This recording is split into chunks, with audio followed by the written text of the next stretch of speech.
పరశురాముడు మహానుభావుడు. భగవంతుని యొక్క ఆవేశావతారములలో అదొకటి.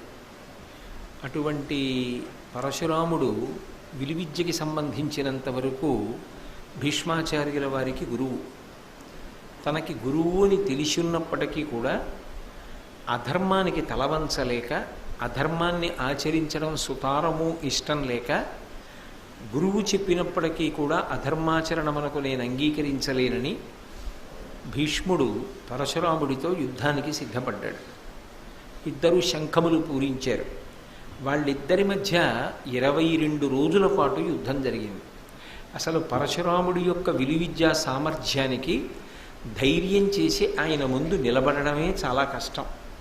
ఒకవేళ అలా నిలబడినా ఆయనతో ఎంతోసేపు యుద్ధం చెయ్యవలసిన అవసరం ఎవరికీ కలగదు.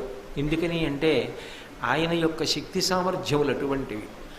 అటువంటి పరశురాముడితో భీష్ముడు 22 రోజుల పాటు యుద్ధం చేసినప్పటికీ కూడా ఫలితం ఎటూ తేలలేదు. ఇద్దరూ అరివీర భయంకరంగా యుద్ధం చేస్తూనే ఉన్నారు. అలా 22 రోజులు గడిచిపోయి అకృతవ్రణుడు అవతల పరశురాముడికి సారథ్యం చేస్తున్నాడు. ఒక రోజున ఈ భీష్మాచార్యుల వారు విజృంభించి యుద్ధం చేశాడు. ఆ యుద్ధం చేయడంలో విస్మయమునందు భార్గవు అస్మత్కరమపుడు లాఘవారూఢముగా సస్మితుడనగుచు పటుదీప్తి స్మేరాస్త్రముల నేసితిం పరవశుగాం. ఆయనే చెప్పుకుంటున్నాడు భీష్ముడు. దుర్యోధనుడితో మాట్లాడినటువంటి ఘట్టం ఇది ఉద్యోగ పర్వంలో. ఆ యుద్ధం చేసేటప్పుడు 22 రోజులు దాటిపోయిన తరువాత ఒకరోజు పరమోత్సాహాన్ని పొందాడు భీష్ముడు. ఎంతకాలం ఇలా యుద్ధం చేస్తాం, ఎక్కడో అక్కడ దానికి పరిష్కారం లభించాలి కదా, గెలుపో ఓటమో. కాబట్టి విజృంభించి యుద్ధం చేశాడు. ఎంత గొప్పగా యుద్ధం చేశాడు అంటే విస్మయమునందు భార్గవు, పరశురాముడంతటి వాడు ఆశ్చర్యపోయాడు. ఇంతటి సమర్థత, ఇంత గొప్పగా బాణాల్ని సంధించడమా అని. అస్మత్కరమపుడు లాఘవారూఢముగా, భీష్మాచార్యుల వారు ఎప్పుడు బాణం తీశాడో, ఎప్పుడు వింటినారికి తొడిగాడో, ఎప్పుడు ఆకర్ణాంతము లాగాడో, ఎప్పుడు విడిచిపెట్టాడో ఎవరికీ కనపడదు. రామచంద్రమూర్తి యుద్ధం చేస్తే ఎలా ఉంటుందో భీష్ముడు చేసినటువంటి యుద్ధం ఆ రోజున అలా ఉంది. అలా లాఘవారూఢముగా సస్మితుడనగుచు, అలాగని ఏదో బడలిపోవడం కాదు, సుందరమైన ముఖారవిందంతో చక్కగా చిరునవ్వుతో ఆ యుద్ధాన్ని అంత పటుతరంగా చేస్తున్నాడు. పటుదీప్తి స్మేరాస్త్రముల నేసితిం పరవశుగాం, అద్భుతమైనటువంటి అస్త్రములను ప్రయోగించాడు.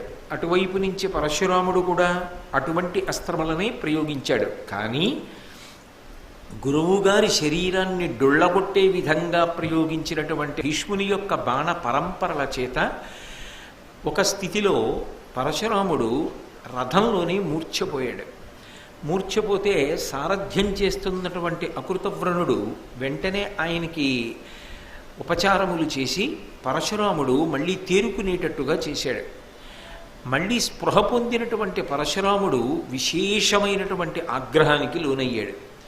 నా శిష్యుడు, నా దగ్గర విద్య నేర్చుకున్నవాడు ఇంత ఉద్ధృతితో యుద్ధం చేసి ఇవాళ నన్నే స్పృహ తప్పేటట్టు పడగొట్టాడే అని తెలిసి భార్గవుండు దృఢ తీవ్ర నరాచ పంక్తి కురిసి నన్ను పరవశ్యమంది నేల కొరుగునట్లుగా చేసి మత్సూతు మస్తకంబు దునియసేసి.